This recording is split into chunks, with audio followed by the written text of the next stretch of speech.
Tu fais une randonnée dans une sublime réserve protégée en Californie et tu te retrouves face à un puma. Reste calme. Tu dois lui montrer que tu n'as pas peur. Crie fort en direction de l'animal et agite tes bras. Si ça ne marche pas, lance des pierres, des branches et tout ce qui te tombe sous la main. Vise le sol devant le puma. Ne lance jamais rien directement sur lui. Cela ne ferait que l'énerver davantage. Si le puma se rapproche, protège tes parties les plus vulnérables. Il visera le cou et essaiera d'attraper tes bras. Incline donc ta tête vers l'avant pour protéger ton cou et ne fais pas de grands mouvements avec tes bras. Lorsqu'il se rendra compte que tu n'es pas un adversaire facile, le puma reculera probablement et s'enfuira. Tu es à Yellowstone. Ici, tu te retrouves face à face avec un grizzly. Il boit de l'eau dans un ruisseau. La distance de sécurité est de 60 mètres. Le grizzly t'a repéré. Il se dresse sur ses pattes arrière et regarde dans ta direction. Il a maintenant la taille d'un joueur de basketball de taille normale et il pèse près de 360 kg. Tu n'as donc aucune chance de gagner. Tu dois rester figé sur place. Les grizzlies ont une mauvaise vue, donc il se peut qu'ils ne te voient pas. Mais ensuite, il commence à marcher dans ta direction. Ne lui tourne pas le dos et n'essaie pas de courir le plus vite possible. Il te poursuivra. Tu dois paraître plus grand que tu ne l'es vraiment. Agite tes bras et écarte tes jambes un peu plus. Parle et crie constamment en direction de l'ours. Il comprendra que tu n'es pas un simple cerf. Essaie de faire un bruit de métal. Si tu as de la nourriture sur toi, ne la jette pas à l'ours. Pose-la par terre et continue de reculer en face de l'animal. S'il commence à courir vers toi, ta seule chance est de te coucher par terre et de rester figé. Les ours ne sont pas des charognards. Donc s'il pense que tu n'es pas vivant, il va juste te renifler, hausser les épaules et s'en aller. Maintenant, tu vas faire de la plongée sur la côte de la Floride. Tu dois te protéger du grand requin blanc. Ne porte jamais de bijoux brillants et voyants quand tu te baignes. Ils attirent les requins. Et ne te baigne jamais la nuit. C'est à ce moment-là qu'ils sortent pour chercher de la nourriture. Beaucoup de projections d'eau peuvent également attirer ce prédateur marin. Mais si le requin nage quand même vers toi, la règle est la suivante. Fais tout ce qui est en ton pouvoir pour l'affronter et gagner. Essaie de rester calme et de nager vers la plage. Si le requin te prend pour de la nourriture, il n'y a qu'une seule chose qui peut l'effrayer. Essaie de frapper le requin sur le nez, les yeux ou les branchies. Maintenant, tu es en Afrique. Ici, dans les hautes herbes de la savane, tu vois un lion. Et le pire, c'est qu'il te voit aussi. La première chose que tu dois faire est de maintenir le contact visuel. Ne tourne pas le dos au lion. Et ne cours pas. Ce prédateur de 2 mètres, qui pèse autant que 3 adultes, court vers toi à la vitesse d'une voiture sur l'autoroute. Mais il s'arrête brusquement et continue à te fixer. Les lions font souvent semblant de charger pour effrayer leur adversaire. À ce stade, tu dois paraître beaucoup plus grand que tu ne l'es réellement. Écarte les bras et fais des grands bruits. Le lion peut alors faire une autre fausse charge. Et si tu ne bouges pas, le lion se rendra compte que tu es un adversaire de taille et repartira dans l'autre sens. Attention, la lionne est bien plus dangereuse que le mâle. Si elle garde ses bébés, elle ne s'arrêtera jamais et tu n'auras aucune chance. Ta Jeep de safari t'emmène à l'endroit suivant. Tu vois des éléphants qui boivent paisiblement de l'eau. Ces animaux peuvent mesurer 3 mètres de haut et peser autant que 2 4x4. Ils peuvent même renverser des voitures avec leur puissante défense. Et voilà justement que l'un d'eux te voit et remue ses grandes oreilles. C'est du bluff. Avec ses oreilles, l'éléphant veut paraître plus grand et te faire fuir.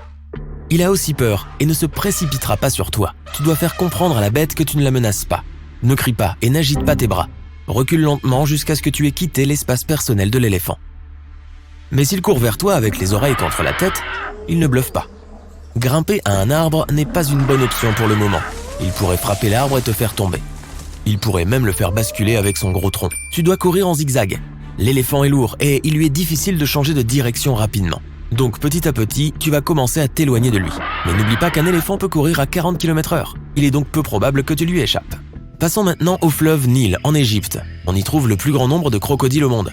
Si tu fais du camping, installe-toi à une distance d'au moins 50 mètres de la rive. De cette façon, le crocodile ne trouvera pas ton campement la nuit. Ne quitte jamais le crocodile des yeux.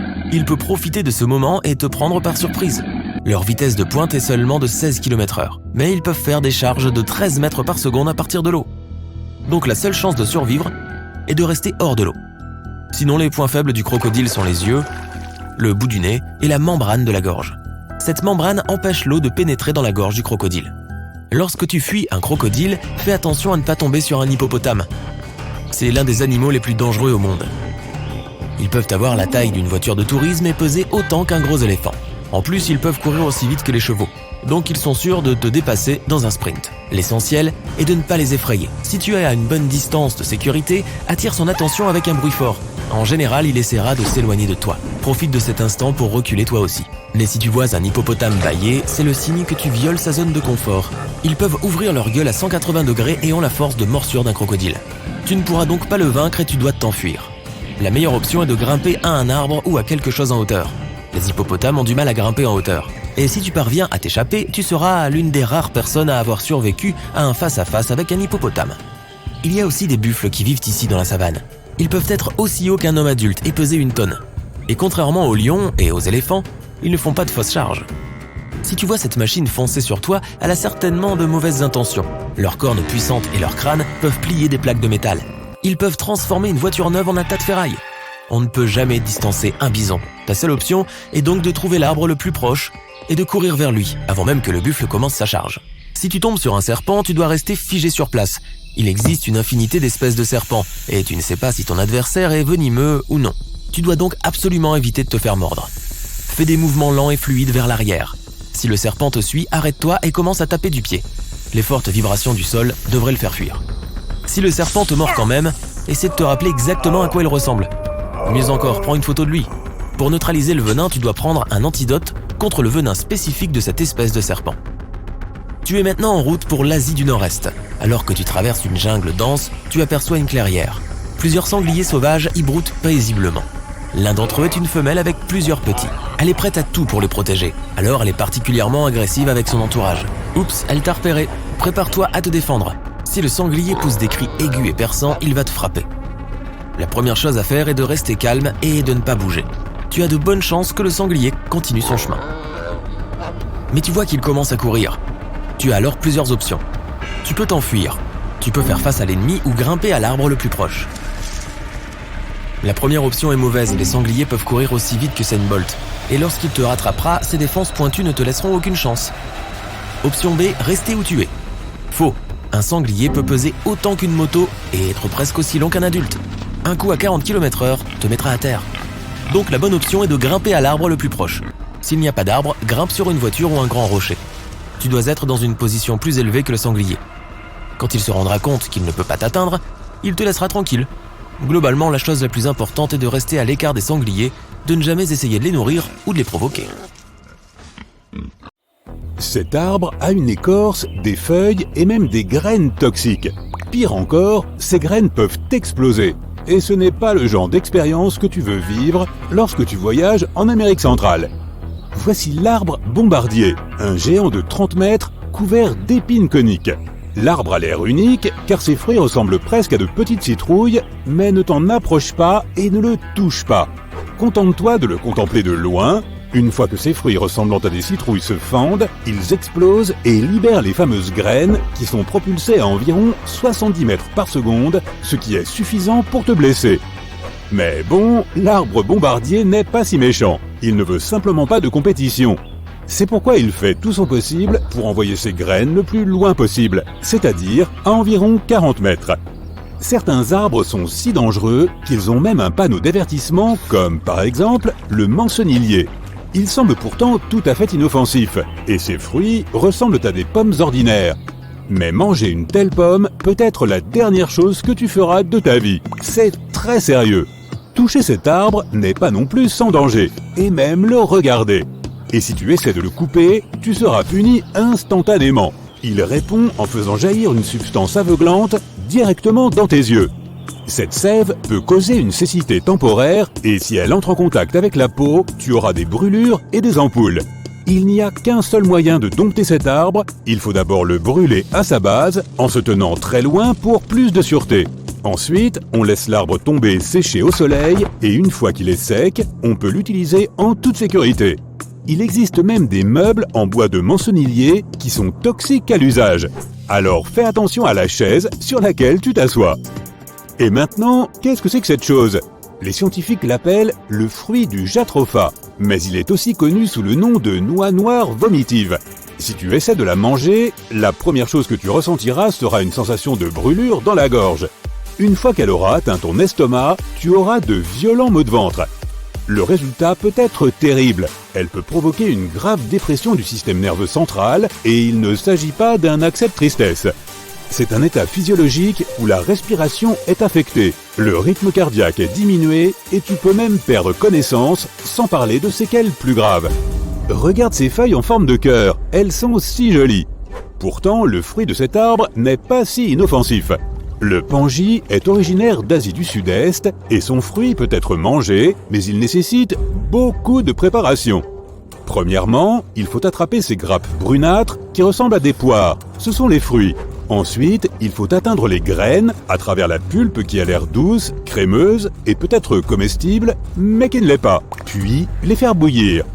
Troisièmement, il faut les faire tremper ou les envelopper dans des feuilles de bananier pendant 40 jours pour que le cyanure d'hydrogène soit libéré. Cette substance est heureusement soluble dans l'eau et peut être en quelque sorte éliminée une fois que les graines sont bouillies et fermentées. Mais pourquoi se donner tant de mal ? Ces graines sont en fait ajoutées à certains plats pour leur donner du goût, comme une épice. Certains fruits nécessitent beaucoup de préparation, tandis que d'autres ne peuvent être consommés que lorsqu'ils sont mûrs à 100%. Le sureau cru est riche en vitamine C, ce qui est bon pour la santé, et en cyanure, ce qui n'est clairement pas bon. Ces baies sont cependant très appréciées. Tu peux en trouver dans des tartes, des sirops, des thés, des confitures et plein d'autres choses. Les baies entièrement mûres et cuites ne sont heureusement pas dangereuses. L'aké, fruit national jamaïcain, a un goût vraiment unique. Il est doux et beurré, et les gens qui l'ont goûté affirment qu'il a le même goût que les œufs brouillés. Tout comme pour les baies de sureau, on ne peut manger l'aké que s'il est bien mûr. C'est pourquoi l'importation d'aké cru a été interdite aux États-Unis il y a près de 50 ans. La seule partie comestible est la chair blanche et crémeuse elle-même. La chair rose a l'air appétissante, mais ne typhie pas. Elle est hautement toxique. Idem pour les graines noires. Fait amusant, les gens utilisaient autrefois l'aké pour nettoyer les vêtements grâce à ses propriétés blanchissantes. Les graines du fruit contiennent des saponines qui peuvent créer cette mousse dont nous avons besoin pour le lavage. Aujourd'hui, ce produit n'est plus aussi populaire et très peu de gens le préfèrent au savon manufacturé. Le corosol est un autre fruit interdit d'importation. Il est aussi appelé guanabana et peut libérer des toxines dangereuses entraînant des conséquences très désagréables s'il n'est pas mûr. Si tu veux vraiment le goûter, il y a des chances que tu trouves de la pulpe de corosol congelée dans le commerce. Le fruit en lui-même est délicieux. Il a le goût d'un mélange d'ananas et de fraises. Cependant, ce fruit n'est pas approuvé par l'Agence américaine des produits alimentaires en raison du risque qu'il présente pour la santé. Mais si jamais tu manges du corosol, n'oublie pas d'éviter les graines, car elles sont toxiques pour les humains. Voici une mangue délicieuse et sans danger. Maintenant, regarde ce fruit. Il ressemble un peu à une mangue quand elle est verte, mais tu ne voudras certainement pas la manger. Ce fruit pousse sur ce qu'on appelle l'arbre à suicide, et un seul noyau suffit à achever un être humain. Mais qui a dit qu'il fallait les manger ? Ils peuvent être utilisés comme déodorants. Cependant, il existe des options plus sûres, alors tu ferais mieux de laisser cet arbre tranquille. D'un point de vue arboricole, un arbre ne doit pas nécessairement être toxique pour être dangereux. Le bougna-bougna, par exemple, a des pommes de pin géantes plus grosses que ta tête. Alors imagine la taille des pignons. Le seul vrai danger est qu'une de ces pommes de pin tombe sur ta tête. Pour le reste, le bougna-bougna est plutôt inoffensif. Si tu fais bouillir ces pignons, tu obtiendras un thé très savoureux. Les pignons sont aussi sans gluten, donc ils peuvent faire partie de n'importe quel régime à la mode. Cet arbre existe depuis longtemps, depuis que les dinosaures parcourent la planète, mais aujourd'hui, il est presque endémique de l'état du Queensland en Australie. Tout le monde sait que c'est la dose qui fait le poison, n'est-ce pas ? Le palétuvier laiteux est une autre preuve de ce dicton. Il peut être extrêmement utile à des fins médicinales ou extrêmement toxique lorsqu'il est mal utilisé. Toutefois, ce n'est peut-être pas seulement la dose, mais aussi la composition chimique qui fait le poison. La sève de cet arbre peut provoquer des cloques, des brûlures et même une cécité temporaire, tout comme celle du mançonnier. C'est pourquoi les gens l'appellent parfois le palétuvier qui rend aveugle. L'arbre bouteille se trouve principalement en Namibie, alors si tu voyages dans ce pays désertique et que tu as soif, ne te laisse pas avoir par son apparence. Il ne renferme pas une eau que tu peux boire.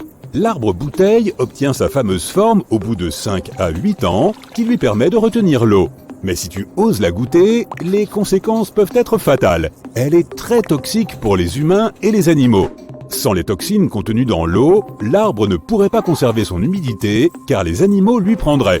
Pour éviter cela, l'arbre bouteille a développé une sorte de mécanisme de protection, principalement contre les animaux, et apparemment contre certains humains aussi, pour rester bien hydraté. Le dernier arbre de notre liste, mais non des moindres, est le Gympie Gympie. Tu as probablement croisé une ortie au moins une fois dans ta vie. Les conséquences du contact avec l'ortie ne sont pas très agréables. Personne n'aime les éruptions cutanées et les sensations de brûlure et de démangeaison.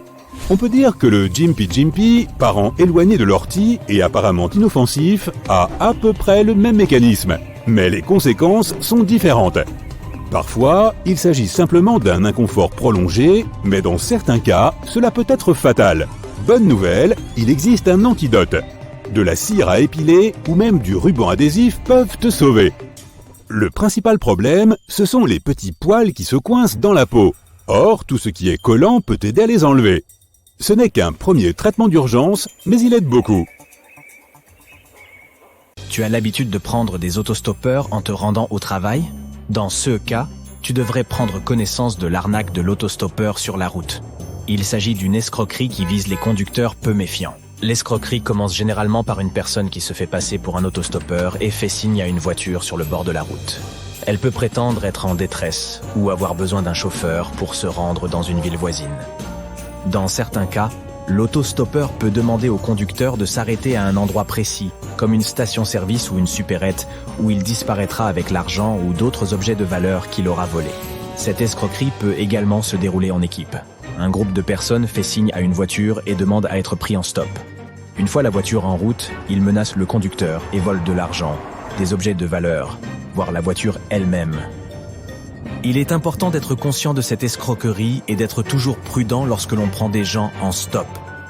Il est préférable d'éviter de donner de l'argent ou d'autres objets de valeur à toute personne qui prétend avoir besoin d'un transport, et de ne jamais s'arrêter à un endroit qui n'est pas sûr ou familier. Les autostoppeurs ne sont pas le seul motif d'ennui sur la route. Une tranche de fromage n'est pas quelque chose que tu t'attends à trouver sur ta voiture garée, n'est-ce pas? Pourtant, c'est peut-être le signe d'une situation dangereuse. Une femme a raconté cette expérience en ligne, pensant qu'il s'agissait d'une simple farce faite par un jeune du quartier. Elle a décidé d'appeler une amie et de lui demander de l'aide pour nettoyer la voiture. Mais lorsque les deux femmes ont commencé à enlever le fromage fondu sur le pare-brise, elles ont vu quelque chose d'étrange à proximité. Elle se souvient avoir vu arriver une camionnette blanche. À l'intérieur se trouvaient plusieurs hommes qui les regardaient avec méfiance. Comme elle n'était pas seule, elle a jugé qu'il n'y avait pas de danger à finir de nettoyer la voiture. Même si elle ne se sentait pas à l'aise à l'idée d'être dévisagée, il leur a fallu près d'1 heure pour gratter le fromage qui avait fondu sous l'effet de la chaleur. Elle s'est tout de même demandé s'il ne s'agissait pas d'une tactique pour voler une personne. En effet, la plupart des gens seraient tellement concentrés sur le nettoyage de leur voiture qu'ils seraient indistraits et ne garderaient pas un œil sur les objets qu'ils ont laissés dans la voiture, comme les sacs, les portefeuilles ou même les articles récemment achetés. Parfois, il pourrait s'agir d'une stratégie d'enlèvement. Le fromage collant obligerait la personne à se concentrer sur le nettoyage de la voiture et l'empêcherait de voir les personnes suspectes qui s'approcheraient d'elle en temps voulu. Ce qu'il faut retenir de cette histoire, si jamais tu vois un morceau de fromage sur ta voiture, autant le laisser tel quel, tant qu'il ne te bloque pas la vue et qu'il n'affecte pas vraiment ta conduite. Le plus sûr est de le nettoyer à la maison. Ou alors, il faut se rendre à la station de lavage la plus proche, qui saura comment nettoyer au mieux le véhicule sans abîmer la peinture. Bien sûr, l'arnaque du morceau de fromage sur une voiture n'est peut-être qu'une coïncidence. Mais certaines escroqueries sont plus légitimes, comme la suivante, qui est une méthode assez inhabituelle pour s'emparer des voitures des autres. Si tu remarques un t-shirt ou un sweat à capuche sur ton pare-brise, ou même enroulé entre tes balais d'essuie-glace, ne t'empresse pas de t'en débarrasser. Là encore, il peut s'agir d'un objet délibérément placé là pour détourner ton attention pendant qu'on t'enlève ta voiture. Pars aussi vite que possible, si tu le peux, et rends-toi dans un endroit sûr, bien éclairé et peuplé de gens. Là, tu pourras retirer sans risque l'objet qui se trouve sur ta voiture. Certaines personnes ont même trouvé de l'argent sous leurs essuie-glaces. Il est assez évident que ceux qui l'ont laissé là avaient probablement la même intention. Il existe des méthodes efficaces pour réduire les risques de se faire voler sa voiture. Lorsque tu gares ta voiture, fais en sorte que tes pneus soient tournés vers le trottoir. Si les roues de l'auto sont dans cette position, les voleurs ont moins de chances de pouvoir se déplacer avec le véhicule. Ils verront que la voiture nécessite plus de temps et d'énergie pour être bougée, et elle deviendra donc une cible moins intéressante. Malheureusement, les escroqueries sur la route sont assez courantes, et l'une des plus répandues est la fameuse arnaque à la dépanneuse. Cette escroquerie consiste à laisser de l'huile, des clous métalliques ou des éclats de verre sur la route et à attendre que les conducteurs tombent dans le piège. Si une telle pratique endommage la voiture, les escrocs surgissent de nulle part et te proposent des services de remorquage à des prix extrêmement élevés. Ils essaieront de faire pression sur toi pour que tu utilises leurs services, car la plupart du temps, ils placent ces pièges à des endroits stratégiques. Ils font en sorte que les gens soient isolés dans des endroits où la visibilité est réduite et où il n'y a pas de station-service en vue pour évaluer les dégâts occasionnés à la voiture. Si par exemple le remorquage est la seule option possible, le remorqueur en profitera pour emmener la voiture dans des ateliers non agréés par ta compagnie d'assurance. Cela signifie que tu devras payer encore plus d'argent pour récupérer ta voiture. Si tu conduis depuis assez longtemps, tu sais que le conducteur qui percute un autre véhicule par l'arrière est toujours responsable. En effet, il convient de toujours garder une distance confortable par rapport à la voiture qui précède, afin de pouvoir s'arrêter en toute sécurité en CA d'urgence. Certains escrocs en profitent pour freiner brusquement à plusieurs reprises, provoquant ainsi une collision. Cette tactique dangereuse est utilisée pour obtenir de l'argent pour de prétendus dommages et même pour de faux frais médicaux. Pour éviter d'être victime de cette escroquerie, il convient de réduire sa vitesse et de garder une distance de sécurité, en particulier avec les véhicules suspects ou les conducteurs chaotiques. Si un escroc continue à t'importuner dans la circulation, la meilleure chose à faire est de te rendre au poste de police le plus proche et de le dénoncer. Prenons un exemple. Tu es en train de rouler sur la route et soudain, un motard attire ton attention et te fait remarquer que tes roues fument. Tu t'arrêtes rapidement sur le bas-côté de la route. Le motard se propose alors de t'aider en appelant un mécanicien pour qu'il vérifie tes roues. Étonnamment, le mécanicien arrive très vite, mais il désactive ton système de freinage pendant qu'il inspecte la cause de la fumée. Il te demande ensuite de tester tes freins, qui ne fonctionneront évidemment pas puisqu'il les a déjà désactivés. Faisant semblant d'être serviable, il te propose de réparer tes freins, mais il te demandera un prix énorme pour cela. Morale de l'histoire, reste fidèle à ton mécanicien ou à ta société de remorquage de confiance. On ne sait jamais qui on peut rencontrer sur la route. Certaines escroqueries ne sont même pas authentiques, mais constituent des légendes urbaines. De nombreuses personnes affirment avoir vu le Wrong Way Man, ou l'homme qui roule à contresens, sur les routes. Une version de cette histoire mentionne un homme coincé dans une rue à sens unique, provoquant le chaos et la confusion, alors que les autres conducteurs tentent de l'éviter. On dit de cet homme qu'il est fou et dangereux, avec un regard sauvage dans les yeux et un penchant pour la conduite imprudente. D'autres versions disent qu'il ne conduit même pas, mais qu'une fois que tu vois cette personne mystérieuse sur le bord de la route en rentrant chez toi, tu dois faire demi-tour et éviter de retourner dans ta maison pendant au moins une semaine. Autrement dit, quelque chose de grave pourrait se produire. Il existe d'innombrables récits d'accidents évités de justesse avec ce mystérieux personnage. Certains disent même qu'ils ont été frappés par l'homme et qu'ils ont subi de graves blessures. Malgré les nombreuses observations et histoires, il n'existe aucune preuve concrète de l'existence réelle de l'homme qui roule à contresens. De nombreux experts pensent que cette légende n'est qu'une simple mise en garde, destinée à rappeler aux gens qu'ils doivent faire attention à ceux qui les entourent et conduire prudemment. Cependant, la légende persiste et continue d'être transmise de génération en génération, ce qui en fait l'un des mythes urbains les plus tenaces de tous les temps.